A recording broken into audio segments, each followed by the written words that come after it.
25e lundi d'action. Cette semaine est chargée en événements. Ce matin, je suis allé dire bonjour au piquet de grève des travailleurs de Caterpillar. La direction de Caterpillar, le deuxième employeur privé de Wallonie, a annoncé la suppression de pas moins de 1400 emplois. Cette nouvelle s'ajoute aux multiples annonces de fermeture et de licenciements collectifs qui ont fait l'actualité ces derniers mois. Caterpillar, bien sûr, ArcelorMittal à Liège, Ford, NMLK, ex-Duferco à Louvière, Toto Hall, Belfius et on passe. La crise continue ses ravages. La crise ou le prétexte à rationaliser l'industrie est quasi social. Le patron américain, en plus de vouloir licencier les 1400 travailleurs, projette de nettoyer les survivants. Suppression des jours de congé, des primes, suppression des pauses, plus de flexibilité, travail le samedi et l'annualisation du temps de travail. Ça veut dire, au travail, tant qu'il y a du boulot, on reste à sa maison, il n'y en a pas. Voilà. On n'est pas payé. Cela entre dans le cadre du choc de compétitivité si cher à Charles Michel. On peut s'attendre à voir fleurir d'autres exemples dans les mois à venir. Le patronat est à l'offensive partout.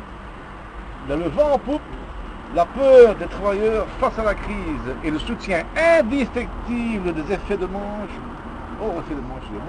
du monde politique.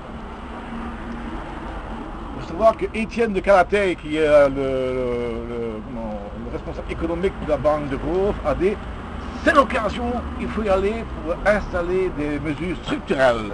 Les mesures structurelles, c'est des mesures comme la suppression du chômage de longue durée et autres mesures de ce genre-là. Voilà. Merci Étienne. Bon. La matinée, les sidérurgistes de ArcelorMittal sont venus en mur devant l'Élysée et apparemment même ici, pour réclamer du soutien de la part du gouvernement wallon dans leurs négociations suite à la fermeture quasi complète du bassin sidérurgique par le vampire métal. Le ministre Marcourt avait promis de les sauver. Il a même été jusqu'à écrire un projet de décret de nationalisation. Le ministre Marcourt a fait de belles promesses, mais le calendrier de métal ne s'occupe pas des élections locales. Et les travailleurs demandent que Marcourt s'exécute. C'est chaud pour Jean-Claude. C'est si loin, mai 2014. Mercredi, un groupe de marcheurs espagnols arrive devant les bâtiments de l'Europe à Bruxelles après un périple de 2600 km à pied. Parti de Cordoue en Andalousie, le 1er juillet dernier, 7 militants espagnols du collectif Stop aux expulsions viennent devant le Parlement européen pour demander qu'il fasse une directive contre les expulsions locatives et défendre les 400 000 Espagnols jetés à la rue par les banques. 400 000 familles, rien que ça. Je vous signale qu'il y a 50% des gens qui sont au chômage en Espagne. Ils sont arrivés en Belgique ce lundi, normalement à hâte, pour le vérifier. Et le mercredi 25 septembre, ils arriveront à Bruxelles au matin, avant midi, où ils entendent bien être reçus par les instances européennes afin de déposer leur plainte. Il faut savoir qu'ils ont fait des prêts hypothécaires et les taux ont été changés, les taux sont d'une variable, et comme l'Espagne était dans les problèmes, et les agents d'augmentation sont venus les attaquer, les intérêts sont montés et leur taux d'intérêt ont monté aussi. Et c'est devenu impayable. Voilà. Alors, les grands groupes industriels et bancaires sont sortis de la crise. Quand on regarde les revues spécialisées, les bénéfices recommencent à pleuvoir. Maintenant, il n'y a plus que les États et les citoyens qui doivent régler la facture, à fond. En parlant de facture, il y a celle que Papillon Ier a envoyée aux régions. La 6e réforme de l'État transfère pour 6 milliards d'euros de compétences, mais au taux de 87%. Donc, il transfère d'austérité de 780 millions d'euros, 30 milliards de francs belges. Un accord de la Saint-Émilie, entre les 4 formations politiques au pouvoir, est censé régler les problèmes entre la région wallonne et la région bruxelloise. Tout est basé sur la bonne volonté et la bonne entente entre les régions et les partis politiques. Bonne chance à tous. Ça ne va pas durer. La communauté Wallonie-Bruxelles va exploser. On en parlera dans le prochain discours. question facture, les banques en connaissent un bout. Et Luc Kuhn, c'est bon, hein, le gouverneur de la Banque nationale, insiste lourdement pour qu'on la paye jusqu'au dernier cent. Il déclare que les politiques crient trop vite victoire, car au lieu d'être légère, on parle de la reprise, c'est ça la reprise. Au lieu d'être légèrement en dessous, on est légèrement au-dessus de la récession, ce qui dit le banquier principal.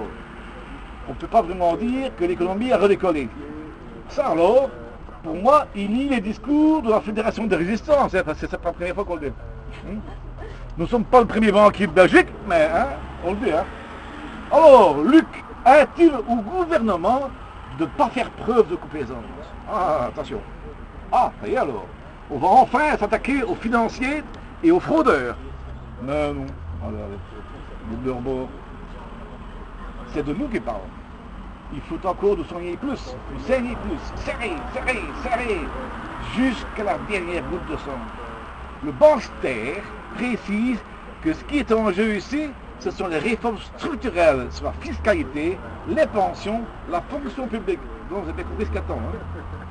Les mesures prises en décembre 2011, que je répète sans arrêt, contre les chômeurs, les prépensionnés, les travailleurs à temps partiel, les jeunes, les enfants. Pour Luc, c'est déjà du passé, ça peut dire. À part cela, combien gagne-t-il pour nous réciter le programme de destruction sociale du MR hein?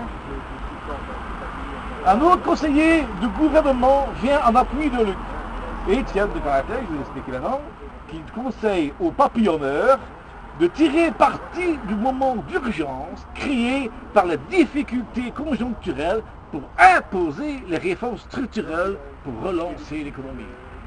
En résumé, si c'est ça un économiste en chef, moi je suis papa.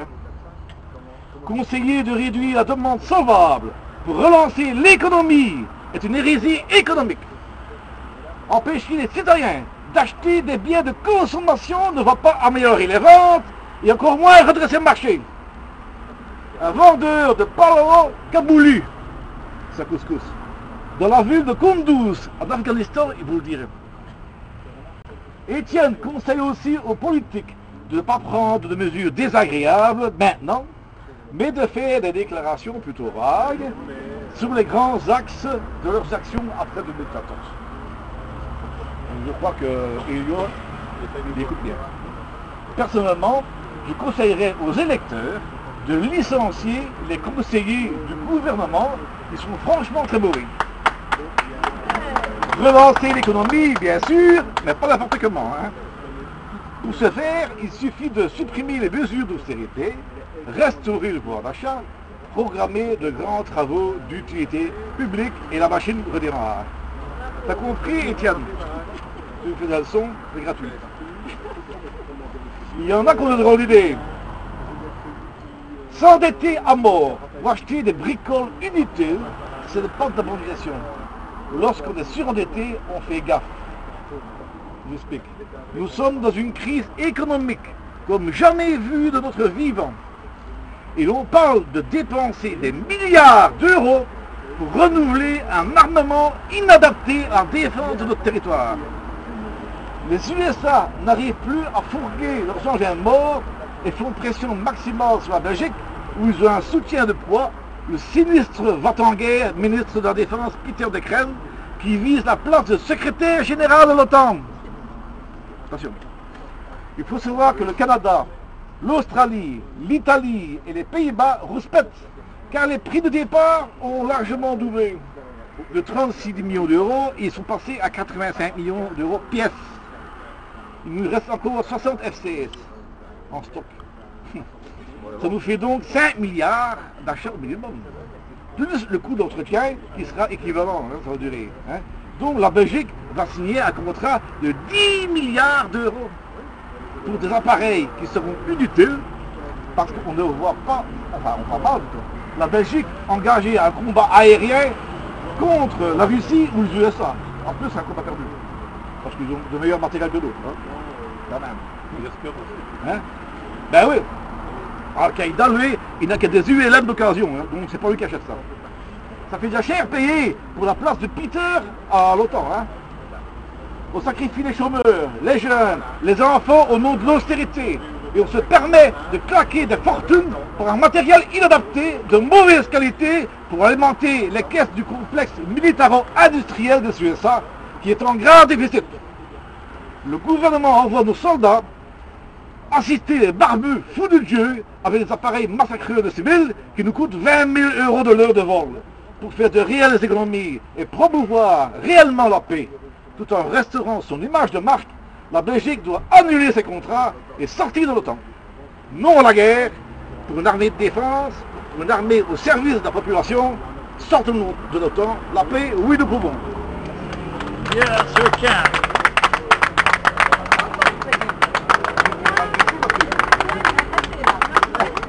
Le président vient enregistrer.